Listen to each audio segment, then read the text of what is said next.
You wanna talk shit? You wanna run your mouth? You wanna your mother house? We'll set it. Oh, set it. Oh, we'll set it. Oh, set it. Oh, yeah. They call me bad, and I'll punish you. Damn, that was my bro. When that came on, bro.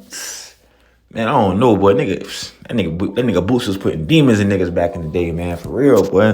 When that came on, bro, the whole city, the club, wherever you was at, was turning up. It was violence. Violence was finna spark out. But that was that gas, though, man. Boosie is a legend, man. Salute to Boosie, man. Free that boy. Or free that man. Yeah, man. Unfortunately, man, I gotta report this crazy story. I mean, obviously, y'all heard different narratives and stuff like that from other channels. But today, y'all at the Telescope channel, and remember, man, they said it. Now we speaking on it. So you know, y'all finna be hearing this premium grade A news, man, from the Telescope channel and Mr. Telescope himself, man. I don't want y'all to forget that they said it. Remember, man, they said it. Now we speaking on it. I'm Mr. Telescope, and you are now watching Telescope channel. Telescope, go. All right, man. Salute, family. So getting straight into the news. According to DJ Academics, Boosie Badass went full out into the frying pan and into the fire over a gun case in San Diego, because while local prosecutors dropped the charges, they really just made a way for the feds to go after him, says DJ Academics. TMZ Hip Hop broke the story. Federal agents nabbed Boosie Wednesday outside the San Diego courthouse, where he thought he just gotten great news about the gun case. According to the new docs obtained, ATF hauled him for possession of a weapon by a felon, essentially the same charge San Diego dropped. In the federal docs, they said Boosie was seen on Instagram live feed back in May 6th with a gun tucked in the waistband of his red jeans. The feds say San Diego PD was watching the live and mobilized officers to pull over the vehicle that Boosie had been riding in the backseat of. According to the feds, right as they were pulling over the SUV, the SD officer noticed movement in the back seat.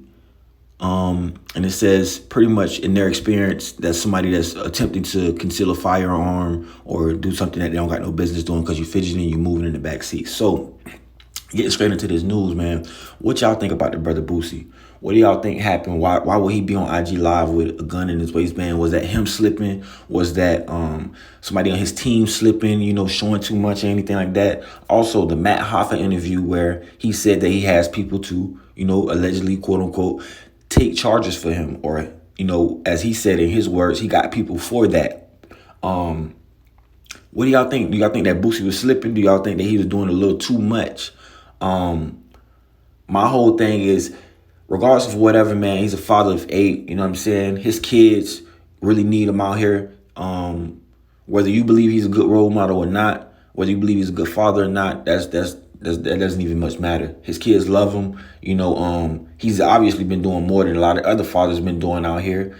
That doesn't justify any of the, I would say any of the stupid things that he's been doing lately.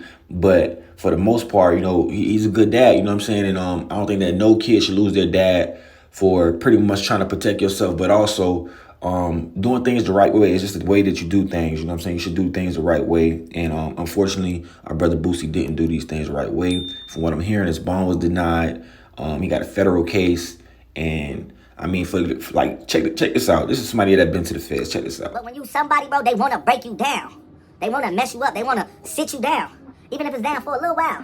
Sometimes it sit down and get your mind together, and sometimes it don't. But what I'm saying is, they dismissed that gun in the state because they knew the feds was there to pick it up. They knew Boosie got money, got good lawyers, it's going to get threw out instantly. It's going to get threw out. Now with the feds, it got to be a fight. It's going to be a fight. No matter if Boosie, pray to God, he beat that. But they know that we're going to make you sit and we're going to waste your time. We finna play with you. We finna piss you off. You've been doing this, you've been doing that, you've been saying this, you've been saying that. Now it's our turn. That's how the feds think, man. The feds don't play, bro. Bro, I'll show y'all my paper, bro. I went to the feds for one single indictment, bro. 922G, bro. You feel me? Now they get you a 924C and stuff like that. It's different. Niggas get caught with blinks with switches and all that. They gonna try to hang you. But hopefully it's just a regular little gun. You feel me? But majority of the people that go in the feds, bro, they have indictment 1, 2, 3, 4, 5. Bro, I had one single indictment, bro. One single indictment, bro. It set me down. Went in for pretrial. No, sit down. You stuck. You can't do nothing. You can't do nothing. You keep putting in to try to get out on pretrial. I sat down for 5 months, put in for pretrial because I put my suppression here and there, and the judge put it on docket and all that, and the DA got scared because they knew I had action. And once you get action at them, they don't like that. And even if you beat the feds, they try to pull up, find something to try to get you again. So 9 times out of 10, somebody gonna take a deal. You feel me? I was on the yard with Tupac Daddy, bro. I was on the yard with a lot of people, bro. A lot of people that the feds done messed up their life. Just because you a target. Once you a whole name like Boosie, you a target. You're a target to these people. They don't like people with money. The feds got money. The feds take your money. The feds try to mess up everything that you got going on. They take the niggas' money who got the money and sit your ass down. Free my nigga Boosie, man. Y'all can hate. Y'all gonna say what y'all want to say, but I'm telling y'all the God honest truth. And y'all be like, damn, y'all said that. Y'all said that, bro. I'm just being honest with y'all. I know how they play, especially on this West Coast. It's not the same as the East Coast, down South, Midwest. They have bonds. They not giving nobody no bonds. Where Lil J at? Lil J got caught with that pipe. Y'all thought he was out. He's not out. They playing with that bond.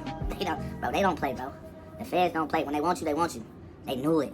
Oh, we got Boosie. We got a chance to come get Boosie badass. Nigga, you jumping around, you did this, nigga, you beat murders and da-da-da-da-da-da.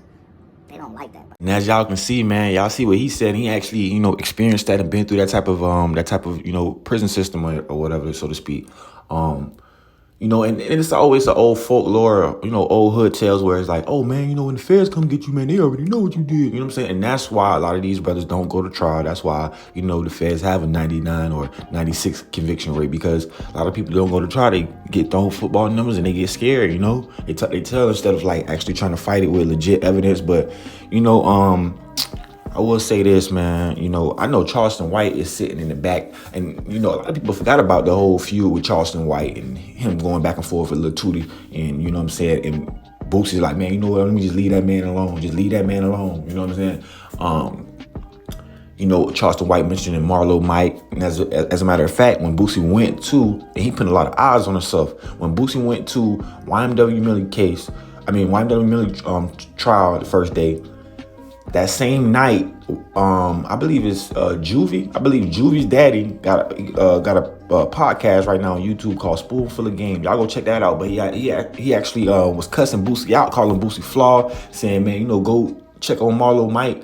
Go all the boys in Baton Rouge locked up behind you and stuff like that. And you're just talking real spicy, man. He was saying, like, man, you ain't even from down here, you didn't even know this man. Talking about this man bought you something in the airport, da-da-da-da. This is my son, whoop-de-whoop. So, yeah, I can understand the frustration, what I'm saying? That's his son or whatever, that's his son, alleged, perpetrator, pretty much, so to speak. And Boosie is supporting him. So, you going to side with the celebrity, you going to side with your family, with your son. Yeah, man, it's getting real spooky. It's getting deep, man. But on to other news, man. As a matter of fact, remember, they said it. Now we speaking on it. Y'all hit that comment section, hit that like button. You feel me? And y'all let me know what y'all think about this whole story right here. On to Casanova, man. Casanova is getting it the worst way, or is he not? You know what I'm saying? Is this something that he's using to get up out of his predicament? Within next month, man, the brother gonna be facing the maximum of 60 years, man. You know what I'm saying? So allegedly, he's been stabbed in the face, cut up. Other people are cut in the process, but don't let me say it, man. Let them say it so we can speak on it. After a former New York City rapper who was awaiting sentencing on federal drug charges got slashed in a vicious altercation with another inmate. It happened yesterday afternoon, and investigative reporter Sarah Wallace has inside information.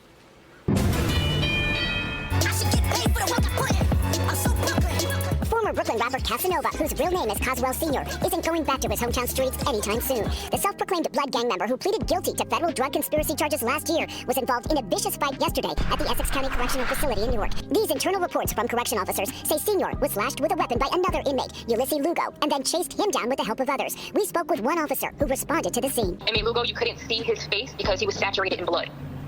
You couldn't see it at the time because his whole face was saturated in blood and his whole uniform was saturated in blood. Inmate Senior was sitting there and blood was just coming out of his face. A spokesman for the county told us this minor incident and whether weapons were employed is under investigation. Insiders tell us the unit was not searched last night or this morning, but in a recent interview with me, the director insisted they have implemented enhanced searches. We're doing the searches 2 shifts a day. I'm doing everything that you can from a correctional administrator handbook. Done. And then there's the issue of officer training. Retired Correction Lieutenant Jim Teresi reiterated what we've highlighted in recent stories. Took a 4-month officer with no academy training, and we put her alone with 64 federal prisoners who she has no idea who they are or what they're there for. In January, state law will require correction officers to go through the police academy before they oversee inmates. But in the meantime, the numbers are disturbing. Since March, before yesterday, there were 17 codes: inmate on inmate assaults or inmate on officer assaults. Ironically, yesterday's violence came on the same day that a jury found 3 inmates guilty of the 2021 jail beating of Jayshon Boyd. 2 were convicted of attempted murder. Boyd suffered permanent brain damage. His family has filed a civil lawsuit against the county. Are you surprised that there's still cases of violence after this happened to your son? Yes. Yes, I am. They're doing nothing about it. Something needs to be done. Damn, bro, there we have it, man. So just a little quick, briefer or buffer, or I guess, whichever word it is, brief, buff, whatever. But just to brief y'all on whatever's going on real quick, man, just to summarize the whole story. So Casanova, he's been sliced up, man, you know what I'm saying? But unfortunately, fortunately enough, I guess, and unfortunately enough for that guy, he sliced up Casanova. Casanova sliced him back up. They said that the dude Lugo, which does sound like a Hispanic background last name, saying that, his face was saturated in blood. His clothes were saturated in blood. They said you couldn't even see the cut at first because he had so much blood on his face. And they said that it sounds like Casanova was a bit calm. They said that Casanova was pretty much, sitting down bleeding from the face. He wasn't running around or anything. They didn't say his clothes were saturated in blood or anything. They just said that, he had been cut. Now, another thing that stood out to me as well is when they said that when the brother was cut, when Casanova was cut, a group of guys, chased the dude down that cut Casanova to help him, whoop-de-whoop, handle business. And for him to say that he denounced the gang and all this other stuff, I mean, bro, it's getting spooky, man. I just want to tell y'all this, man.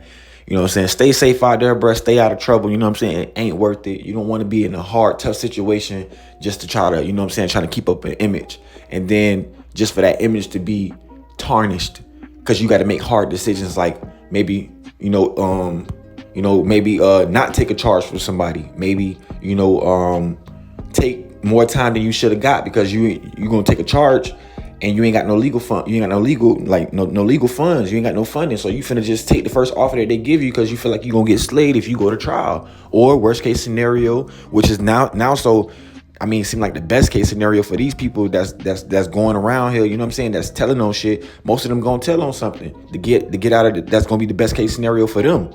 A lot of people not going to care about, what you going to call me until it's too late. People not going to care about pride until it's too late. Morality, people don't care about that until it's too late. Then they want to tell on something and all this. Oh, I'm a stand-up guy. I'm a real one. You walking around with guns. You walking around, committing crime and doing things of that sort. And then once you get jammed up and you're facing 10, 20 years, 40 years, football numbers they trying to give you, then it's like, oh, I know this guy that, he got a couple of bodies. I know this guy, he sell a couple of keys. This guy right here, he sell guns. And, you know what I'm saying? You go to ready to squill on something. You doing a Rat Williams, Birdman hand rub. You know what I'm saying? Like, I just feel like, man, it need to be more accountability on our part for the decisions that you make. It's not just about being a rat. It's like you should have never even took that route. But let me not get off topic. Casanova, back to Casanova. So your boy Casanova. Right now things ain't looking too good for him. You feel me? Next month the man gonna be facing a maximum of 60 years in federal penitentiary. I don't think he's gonna probably go to trial. I think he probably gonna take a deal or something like that. But if the maximum is 60, like what like. And he has extensive, criminal background. I remember A$AP Rocky saying he was in jail with him way back when. So, he has heavy priors. You know what I'm saying? So it's like, what are they gonna give him in between? They're gonna try to throw him 40. If they're gonna try to throw him do him like Lucci, throw him 20 on the nice end of the game. You know what I'm saying? Like 60 years, man. That's a long time. And I believe the brother's like already 30. So you telling me he gonna survive in prison? They should just gave him life. You telling me he gonna survive in prison till he's 90 years old? You know what I'm saying? So it's getting real spooky out here, man. I just want to let y'all know, man. Y'all just keep y'all family safe, man. Y'all stay safe, man. Stay out of trouble, man. You know what I'm saying? If you feel like something is wrong and you feel like you're around the wrong people and they enticing you, or you feel pressure to do the wrong things because you're around this crowd of people, Stay away from them. Stay away from them. Stay away from it. Stay away from trouble, man. And yeah, man, peace and blessings to the tribe. Like, share, and subscribe. And remember, always remember, they said it. Now he's speaking on it. I am Mr. Telescope, and you're now watching Telescope Channel. Hope you guys enjoy it, man. I love you. Telescope, go. Telescope Channel, what up? The Telescope Channel. Who's the Telescope, bro? I like you, young nigga. I like you, fam. Yeah. Hey, everybody, check it out, man. Y'all go follow Mr. Telescope, man. That boy got the scoop. He going live, man. Yeah, man, appreciate that, Telescope. Yeah, man. That was all right, little cool dude coming in, chop it up. You know what I'm saying? That was all right. Yeah, that was good. You know what I'm saying?